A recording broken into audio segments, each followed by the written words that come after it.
Evolving Operational Excellence from Theory of Constraints to DevOps. Welcome to MBA in a Can, where we break down essential business concepts into quick, clear insights.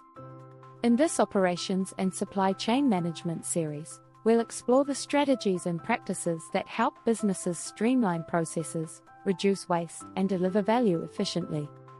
Operational management has evolved significantly, shaped by frameworks and methodologies that have revolutionized industries.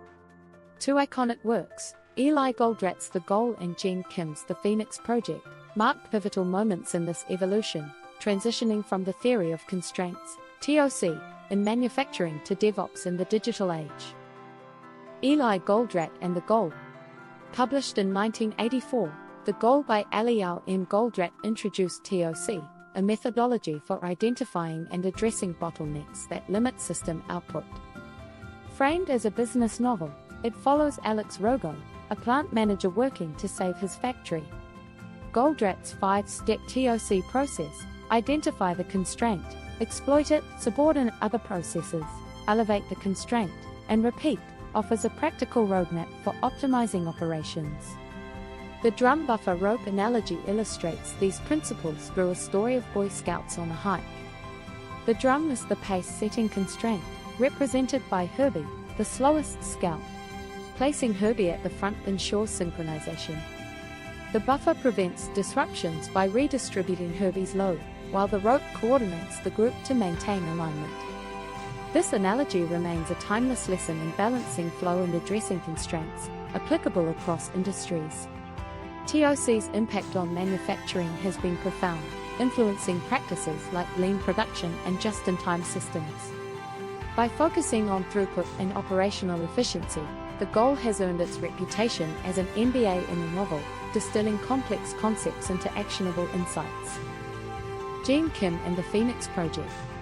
In 2013, Gene Kim, with co-authors Kevin Beer and George Spafford, adapted TOC principles to the digital realm in the Phoenix Project.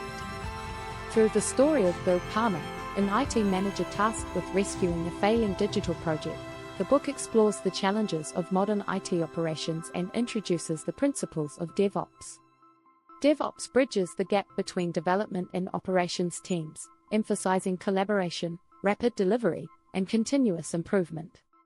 The Phoenix Project highlights the importance of identifying bottlenecks, fostering experimentation, and creating feedback loops, principles rooted in TOC but adapted for the fast-paced, ever-changing world of digital technology.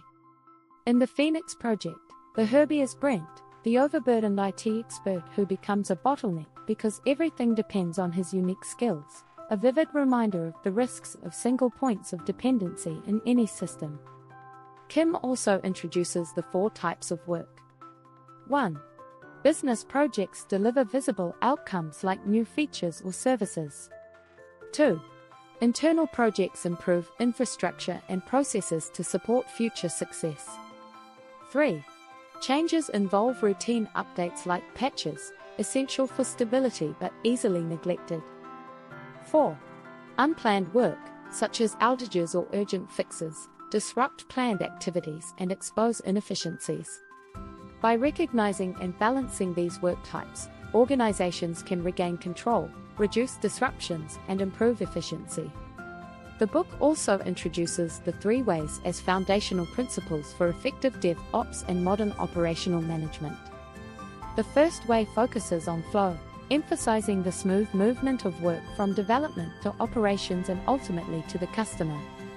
This involves identifying bottlenecks, eliminating waste, and ensuring tasks are completed efficiently without interruptions. The second way is about feedback, creating continuous loops between teams to identify issues early and foster improvements. By integrating feedback into processes, organizations can quickly adapt and address challenges before they escalate. The third way champions continuous learning and experimentation, encouraging a culture where teams can safely test new ideas, learn from failures, and iterate toward better outcomes. Together, the 3 ways provide a framework for building resilient, adaptive systems that align development, operations, and business goals, echoing the systemic thinking introduced in The Goal. The evolution of operational excellence. Goldratt and Kim share a focus on systemic thinking, understanding how interconnected processes affect overall performance. TOC revolutionized manufacturing by addressing constraints, while DevOps brought this thinking to IT, emphasizing speed, collaboration, and adaptability. Both stress improving the system as a whole over optimizing isolated parts. Real-world applications. Manufacturing. TOC remains foundational, helping companies like Toyota improve workflows and address bottlenecks. Technology. DevOps enables rapid innovation, with companies like Netflix and Amazon using its principles to scale efficiently. Why these frameworks matter? Both the Goal and the Phoenix project offer invaluable lessons on managing constraints, fostering collaboration, and aligning operations with broader goals. These methodologies transcend industries, providing tools for navigating both physical and digital challenges. While the Goal distills complex manufacturing insights into a relatable story, the Phoenix project modernizes these lessons for IT and DevOps. Both books, though occasionally dated or corny in style, deliver powerful messages about systemic thinking and operational excellence. I highly recommend these books to business students, managers, and leaders. They provide not just technical insights but life lessons on teamwork, resilience, and adaptability. A heartfelt thanks to Eli Goldratt, Jean Kim, and their co-authors for reshaping how we approach challenges and leadership in an ever-evolving world. Thanks for watching MBA in a Can. If you found this helpful, please like, subscribe, and share it with your classmates or colleagues. Check the description for links to useful sources on the topic. See you in the next video.